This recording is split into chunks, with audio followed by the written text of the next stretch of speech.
E aí, minha gente, sejam bem-vindos, aqui é o Thiago. A gente hoje teve a estreia do Bad Batch. No vídeo de hoje, obviamente, também vai ter spoilers do Bad Batch, então se você não viu, assiste o Bad Batch primeiro e depois você volta aqui, tá? Em geral, assim, eu não tenho muito o que dizer sobre esses 3 episódios, exceto que eles foram muito bons, isso eu tenho a dizer. Teve uma ótima trilha sonora e a vibe, essa vibe, assim, meio dark, meio séria, menos brincalhona, sabe? Eu adoro essa vibe. Então, assim, pra mim o Bad Batch começou ótimo, mas apesar de não ter muita coisa importante que aconteceu em geral, tem uma coisinha específica que a gente precisa falar aqui hoje, e é sobre o Projeto Necromante. A primeira vez que a gente descobriu sobre esse projeto foi lá na 3ª temporada do Mandaloriano, no episódio 7. Lá a gente viu os vários senhores da guerra que existem depois do retorno de Jedi, eles estavam em uma reunião, e o Brandon Hux, o pai do Hux que a gente vê lá nas sequels, ele comentou sobre esse Projeto Necromante. Na época, a gente podia somente especular, né, o que era esse Projeto Necromante, mas agora aqui no Bad Batch, nos primeiros 3 episódios, eles responderam pra gente.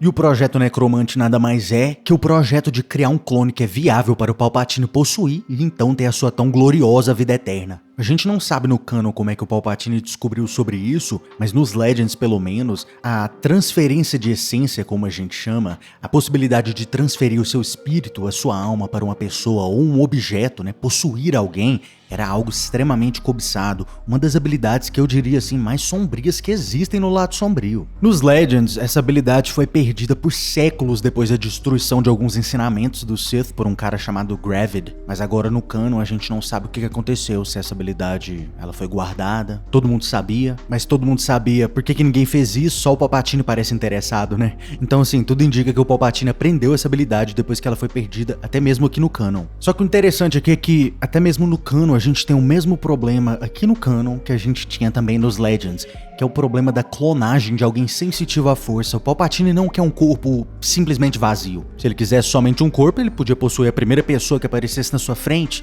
mas ele quer um corpo que é igualmente forte a ele ou superior a ele. Só que o problema da clonagem, ou colocar midi-chlorians em uma pessoa em geral mesmo, é que número 1, na melhor hipótese, simplesmente não funciona. Esse daqui mesmo é o caso do General Grievous. Durante a cirurgia dele para se transformar num ciborgue, foi inserido nele pelo Conde Dooku sangue com midi-chlorians para manter o seu corpo vivo durante o procedimento. O objetivo principal era simplesmente manter ele vivo, e o objetivo secundário era transformar o General Grievous em uma pessoa sensitiva à força.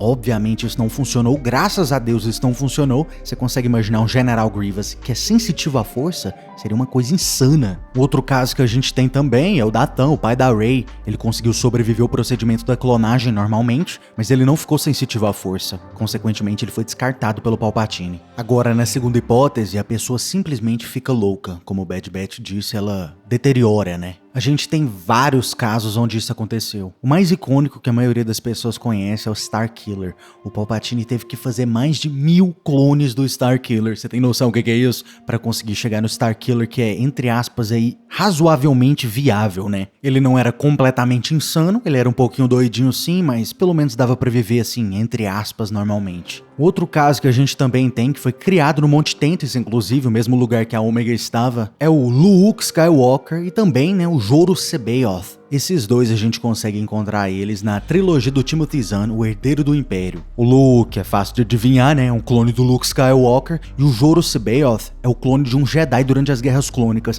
E os dois são completamente fortes com a força, e os dois também são completamente insanos da cabeça. O que a gente sabe claramente é que esses planos aí do Palpatine do Projeto Necromante, eles não vão dar certo, né? A gente sabe que ele nunca conseguiu achar um clone viável pra transportar a sua essência. Só que o Bad Batch, por incrível que pareça, eles parecem ter trazido uma solução rápida até demais pra gente, e essa solução é a Ômega. Eles descobriram que o sangue, o corpo da Ômega, é um corpo viável. Aqui é exatamente onde tá minha dúvida, e eu preciso que vocês me ajudem aí, respondendo nos comentários. Moff Gideon, a gente sabe que ele é extremamente interessado nessa tal de clonagem, e a gente vê que o interesse principal dele é em pessoas sensitivas à força. Em específico, né, o mais importante, o Grogu. Agora eu te pergunto, o que o Grogu e a Ômega têm em comum? Os dois são crianças. O que o Grogu tem que a gente não sabe se a Ômega tem? A força. Eu tô com a impressão que alguma dessas características, ou talvez até mesmo as duas em conjunto, são as características necessárias para criar uma pessoa viável para o Palpatine possuir. Não um clone, você tá me entendendo?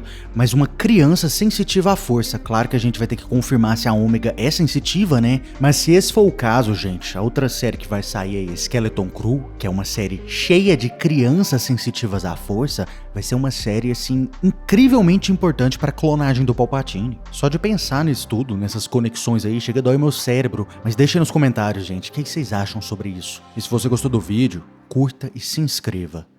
Caso contrário... Você está no conselho, mas não o consagramos mestre Jedi.